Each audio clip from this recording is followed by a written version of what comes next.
Alright, as some of you guys probably saw, I didn't actually make a, trade and free agency video yesterday, which would have been 10 days in a row. There were a couple of reasons because of that. Of course, burnout was pretty crazy doing that 9 days in a row, after my job, and try and balance that, gym, watching a Ballad Angel videos, all of the above was a very hard thing to do, but it was also because there was not much news in that time as well. So this video today is a day 10 and 11 combined into one. So obviously there's a ton of news now to definitely talk about. And as I'm making this video, more and more news keeps coming out. So at one point I'm gonna have to stop updating this video as I'm recording and editing it and all the above, because news just continues to come out, as the time of making this video. The first big one here, which is the report that Jamara Ugle-Hagan has passed his son's medical. Jamara Ugle-Hagan is one step closer to joining Gold Coast after passing a medical at the Suns on Thursday. Gold Coast will continue to complete its due diligence on the 2020 pick number 1 across the weekend and still require board approval, but a deal is expected to be finalised by the trade deadline.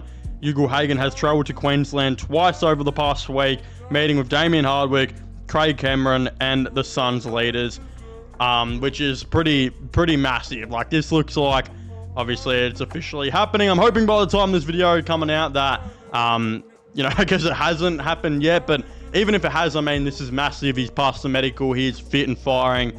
He will be a Gold Coast Sun. I don't expect the Dogs to put much of a fight up for him whatsoever. So, you know what? Even if he is, I guess, it doesn't really matter. At the end of the day, we know Jamara is going to be a Gold Coast Sun unless bro was to randomly crash out like Brendan Favola at the freaking Brownlow back way when and have a crash out like that. And that would probably prevent it. But again, he's going to be a Gold Coast Sun. This is massive for the Suns. They continuously are bringing in good players now. Christian Petrarca, of course, another one. Jamara Ugle-Hagan now. James Rowbottom, they've still been heavily linked to, like I've discussed on the channel, and we'll talk about him in a second as well. But I mean, Jamara, another key forward to the team. The key forward list competition next year is going to be insane. Ben King, Jai Farah, Jamara Ugle-Hagan, Jed Walter and Ethan Reid. That is a crazy 5-man key forward rotation they have. I expect Ben King will obviously be the number 1, and we'll have to see who's going to be the number 2 and 3, come season start. I think Ethan Reid is probably leading the favour for the number 2. And I mean, Jamara though, he'll be in the mix and he'll want to prove himself for, that round 1 team. But as mentioned earlier, James Rowbottom, he's getting interest by the Gold Coast Suns. But Rowbottom is reportedly on Collingwood's radar now too, with Mitch Cleary reporting that Collingwood coach Craig holy shit, Craig McRae last night spoke with Sydney midfielder James Rowbottom. The Pies are hunting mids, and at 25 years old, he would fit well. His preference is to stay for the last 4 days of the window, can throw up curveballs, and Kerno still needs to get done. I made an update video on this yesterday, which is funny because I kind of apologize at the start of the video for not making a trade day video, but I still uploaded 2 times yesterday. One of those videos being a massive Charlie Kerno update where we have learnt so much about that whole entire situation and kind of what is, of course, going on there. Again, we know they're shopping around players. They're shopping Oliver Florent.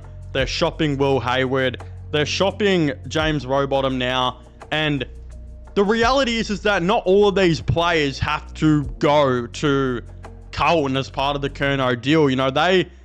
They may not want one of these guys. They may be like, look, we don't really want James Rowbottom, but Collingwood really want him, and Collingwood can trade up a bunch of picks to get him, and then Sydney can interact and include those picks maybe in the Charlie Kerno deal. So that could be what's happening. I mean, it does say that his preference is to stay, but I mean, it looks like Sydney are genuinely shopping players around to, I guess, test the market, see what their value is, but I mean, try and bring in the big fish, which is Charlie Kerno, which they absolutely know they have to bring in. They're going balls to the wall to try and, of course, make this happen. So I don't really know what a James Rowbottom trade to Collingwood would look like.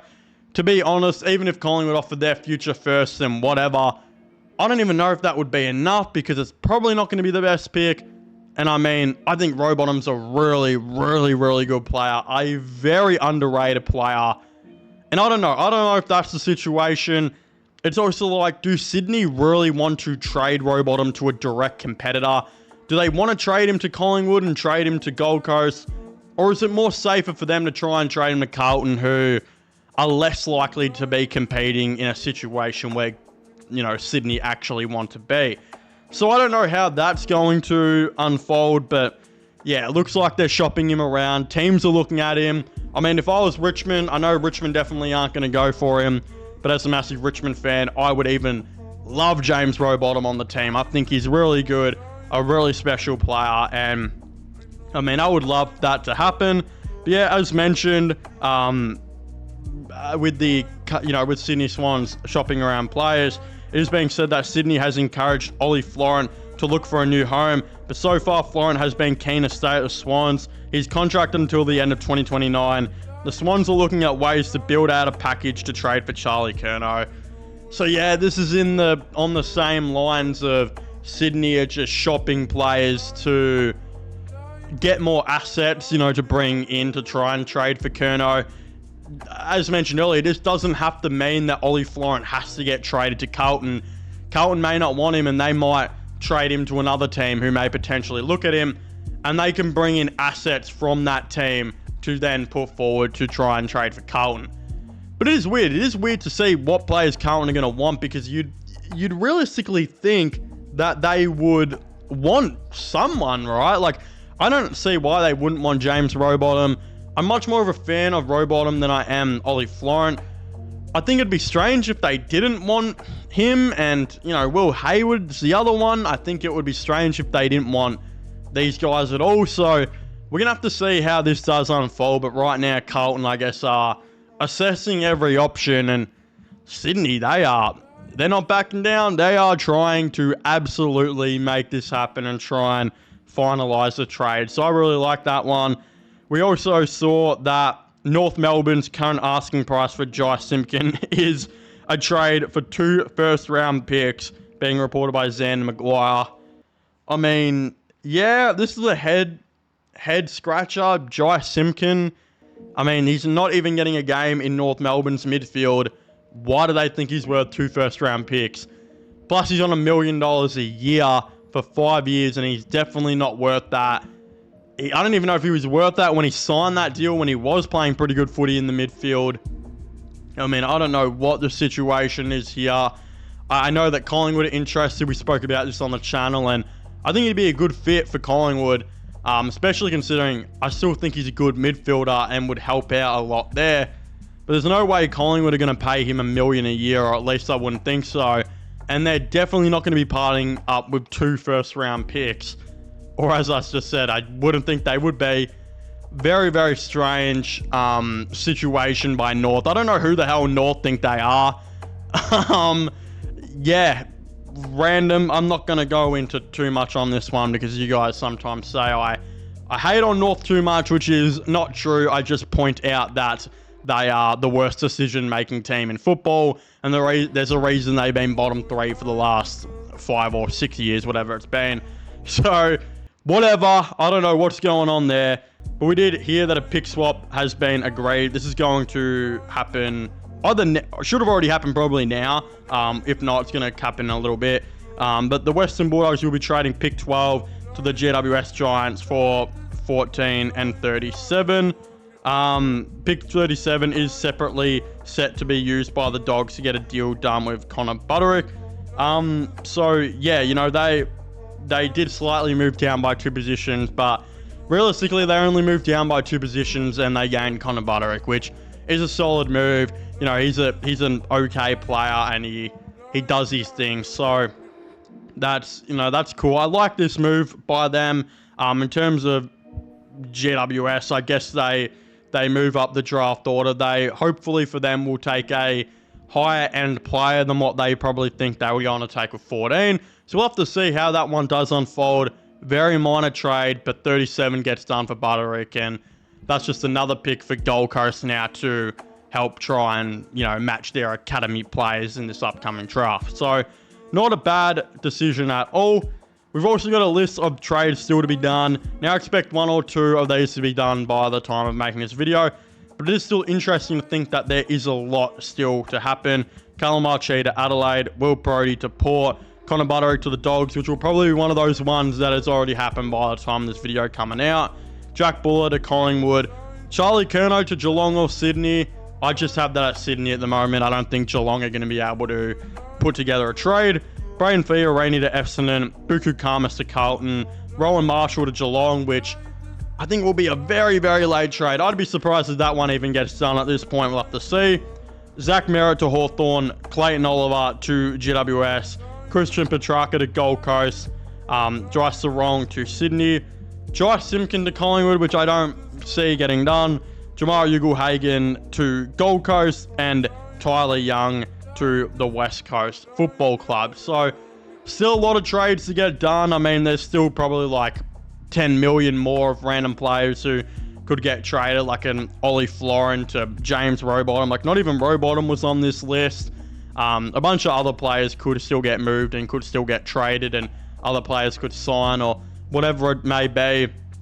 We'll have to definitely wait and see, but still a lot of moves to get done. And then last but not least, we are hearing that Ivan Soldo has reportedly requested a trade back to Victoria for the 2nd year in a row as he looks to return home from Port Adelaide.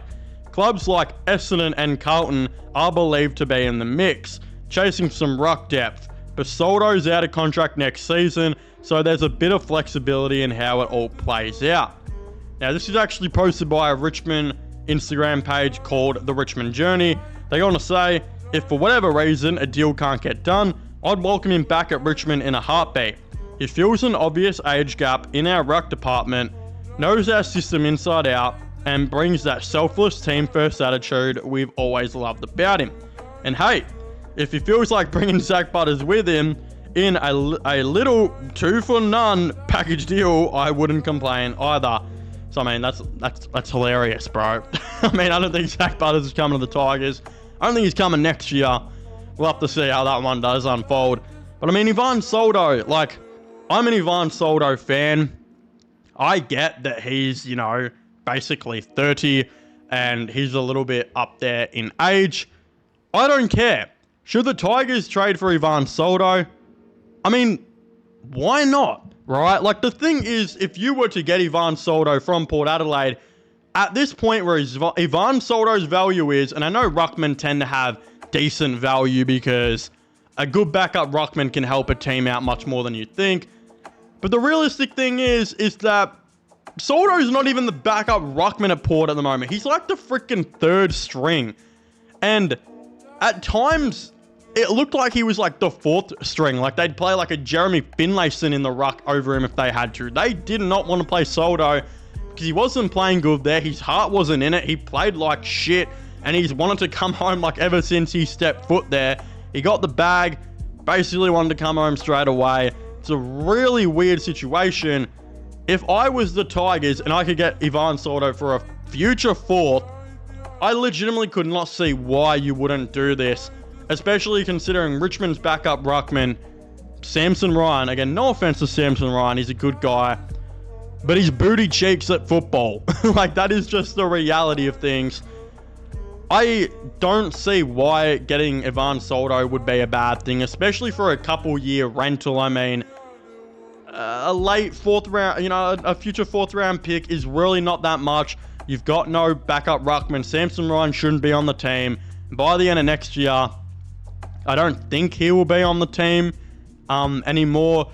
So if you get Ivan Soldo in just for a couple-year rental while you maybe develop another ruckman, coming in the 2s, whoever they go and draft and whatnot, I mean, it'd be a good idea. And Port are going to move him on for a future 4th because I don't believe they have any intentions in playing him. They don't want to play him. Ivan Soldo does not want to be there. And I actually think Ivan Soldo could play some good footy. Like, some of you guys may have rolled your eyes and thought, yeah, Samson Ryan sucks, but is Ivan Soldo playing much better footy than him at the moment? Well, no. Would Ivan Soldo play better footy if he came to Richmond? Yes. The whole entire reason it looks like Ivan Soldo is playing terrible footy is because the guy's mindset is absolutely not in there. I mean, we've heard all the off-field issues and rumours and reports that, you know, and I'm going to get into these because whether they're true or not, I actually low-key feel like they have some truth to them. Obviously, Ivan Soldo's partner reportedly is extremely unhappy in Adelaide and doesn't like him playing there, all of the above. If your partner's not happy, you know, the happy wife, happy life type thing, you're going to play shit footy. Like, it's probably going to happen, and he doesn't seem happy there either. If we're going to take out the rumors of his partner and all of the little side issues that we hear online and whatnot, if he's not happy in his footy, which it looks like he probably isn't, he's not going to play well. But at the end of the day, if he does come to Richmond, and I mean, Toby Nankervis usually misses a couple games every year.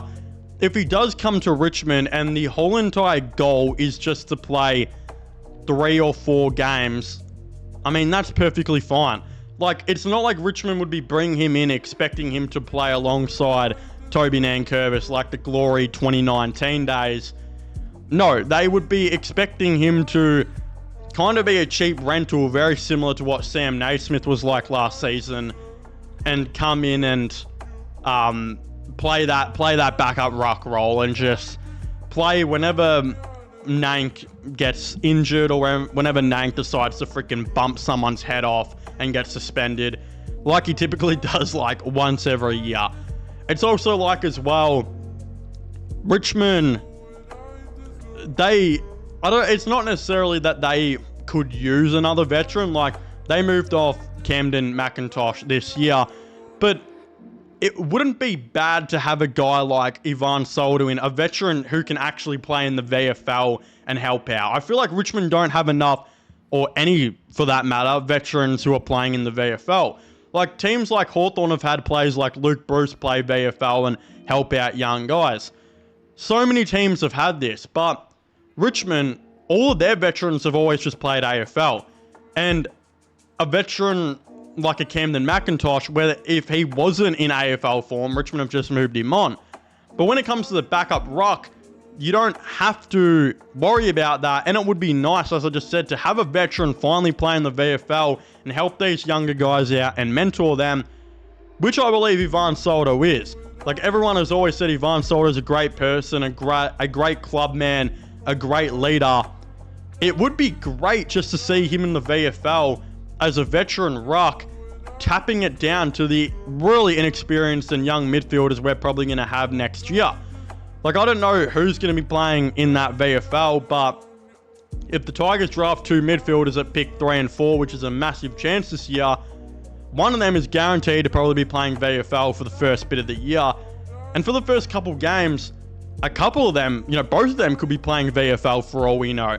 Josh Smiley, I mean, we don't know if he's guaranteed to get a game straight away next year. He might play some VFL to start. There's so many young players that the Tigers could be having in that VFL midfield. And even not just that, in the forward line, there's a bunch of guys in there as well. So it would be great for Ivan Soldo to come in there and help out. Also be a great mentor to a Thomas Sims, who's learning to play some ruck as well. Honestly, I can see the argument of some people saying, why don't the Tigers just hold on to the future 4th and use it for academy matchings, or which we should have next year, or father-son matchings, which we should hopefully also have next year. Or why shouldn't Richmond just use that pick to go for a young player next year instead of a 30-year-old Ivan Soldo?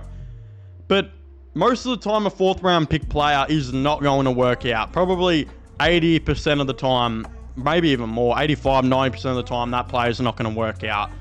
Plus, as I just said, Ivan Soldo, Richmond, I think, desperately need a backup ruck.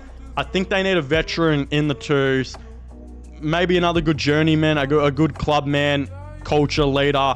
wouldn't be that bad of an idea at all. So I love this move. I hope the Tigers look at it, and I think Ivan Soldo would be a really good option. But of course, I'd very much like to hear all of your thoughts and opinions on this in the comment section down below. Please don't forget to leave a like on this video to let me know you guys enjoy it. Subscribe to the channel for all latest sports content and news. My gaming/movie channel, which will always be getting linked down below. Go and subscribe to that. And go and give me a follow on Instagram if you haven't already. Everything like that will be getting linked down below. But yeah, as I was saying, please make sure to leave a like, subscribe, and comment. And I'll see you guys next time. Goodbye.